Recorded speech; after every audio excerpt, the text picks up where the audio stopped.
It is noon in Geneva. It is 11 a.m. here in London. I'm Monita, Rajpal. This is World One. It was one of the most important scientific discoveries of our lifetime, and it could take us a step closer to understanding how our universe works. Scientists at the CERN Physics Laboratory in Geneva say they've found the best evidence yet that the God particle exists. And HIggss is following developments. She joins us now in the studio. A lifetime of work for Professor Higgs.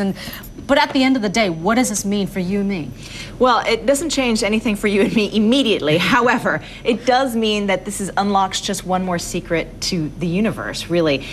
What the Higgs boson does is it gives matter mass. Well, this is the thing. It may be the last missing piece of the puzzle, but it's a piece that will uncover a lot more questions now, a lot more for these physicists to do. Well, exactly. I mean, consider this, you know, all those stars, galaxies, planets, everything we see, that makes up only 4% of the universe. There's still 96% more we just don't know that much about. You know, it's funny, there's one interesting fact that you revealed to me just before we came onto the show. Back to the Future, remember that film? What was the future? 2012. That's right, we're here. In the future. All right, Atika, thank you very much for that. Switching gears now, and we're talking about bankers and spreading blame and bracing for a grilling. In just a few hours, Bob Diamond will give his testimony amid the rate-fixing scandal that forced his sudden resignation yesterday. British lawmakers are expected to ask the former Barclays boss tough questions about claims Barclays manipulated the LIBOR. You believe the buck will stop with Barclays. Bob Diamond is expected to implicate not just other banks, but figures at the heart of Britain's financial establishment. CNN's Emily Rubin joins us now from our London newsroom. And I guess one of the first questions, Emily, is Bob Diamond is no longer chief executive of Barclays, so why has he even agreed to do this and appear in front of lawmakers? Well, Monita, this is a question I put to Barclays, and they said to me he was asked to, and he wants to fulfill. All right, Emily, thank you for that. Emily Rubin there in our London newsroom. We want to cross now to the British Labour MP and Shadow Business Secretary, Chukwumuna, live at Westminster in London. Thank you so much for being with us. This could implicate your predecessors. What is your reaction to that? Well, there has been a whiff of mudslinging about some of the comments that have been made about what happened. MP and Shadow Business Secretary, thank you so much for your time. Thank you. You're watching World One live from London. Tests conducted in Switzerland are raising questions that former Palestinian leader Yasser Arafat may have been poisoned with polonium. Arafat died in a French hospital in 2004, and since then, many Palestinians have been suspicious about the cause of death. World Affairs reporter Elise Labit is live in the West Bank town of Ramallah with more on that. Elise.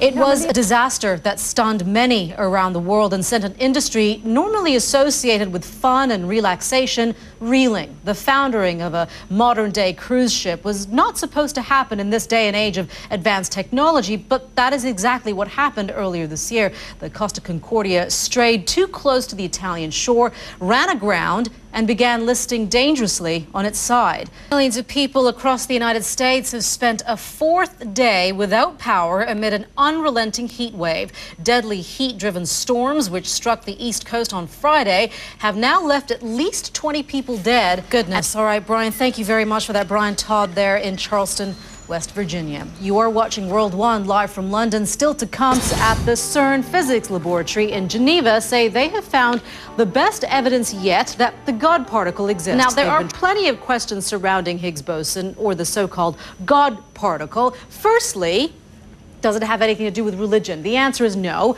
This is Nobel laureate Leon Lederman, who christened the Higgs the God particle. He later admitted the goddamn particle may have been a more appropriate fit because it's been so difficult and expensive to find. Now, another thing that we're wondering is, how do Albert Einstein's theories of physics and Higgs boson relate?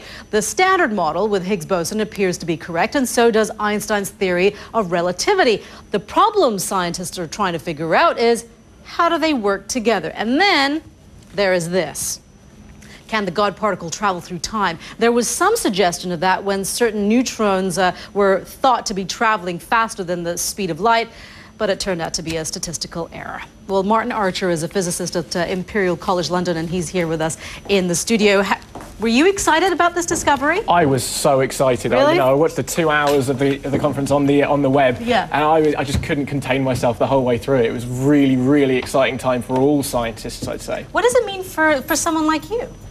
For someone like me, it's a massive step forward. It's a new era opening up into the world. You know, I thought I just thought I wasn't going to be able to understand any of it at first. Starting to understand it a little bit. Excellent. Thank you very much for that, Mr. Archer. Appreciate your time. And other news this hour, a walkout, a fist fight, and not much agreement. After 2 days of wrangling, Syrian opposition groups have little to show for it. Talks in Cairo have failed to piece together a united front against President Bashar al-Assad, leaving his opponents inside Syria without a unified body to represent them. Welcome back. Well, after a week and a half of tennis action, the surviving players at Wimbledon really can now consider themselves contenders for the title. Alex Thomas is here with more on that. I was getting very excited about it. It is exciting because it's the crunch part of the tournament. It's men's quarter-finals day at Wimbledon. Back to you, All right. Thank you very much for that, Alex. You're watching World 1 live from London. When we return, we'll update you of the weather where you are with Mara Ramos. Stay with us here on CNN. Let's take a look at what's trending on social media right now, shall we? There are still plenty of tributes online for Andy Griffith. The American actor died Tuesday in North Carolina. He was best known for his role on The Andy Griffith Show, but was also a Grammy Award-winning gospel singer. Griffith was 86 years old. Also trending, happy 4th of July for all you Americans out there. You'll see plenty of markings of American culture on the web today as they celebrate Independence Day. What you're seeing here is the largest free-flying American flag.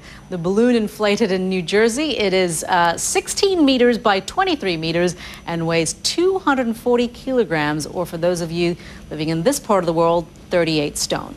And finally, it is our top story and a top trend online right now, the discovery of Higgs Boson, or the God particle as it's also known. The Twitter hashtag CERN and Higgs are attracting a lot of conversation. As one Twitter user puts it, we have a long, long way to go, but wow, what a step. Well, as many as 2 million people are left homeless in India in one of the worst monsoon flooding in years. Meteorologist Mari Ramos is at the World Weather Center with details on that. Mari. Hey, Monita, hello, good to see you. You know what? This is an ongoing story across India and a developing story. Thank you. You're watching World 1 live from London. I'm Monita Rajpal. Thank you for joining us. We'll update you with the headlines in just a couple of minutes right here on CNN.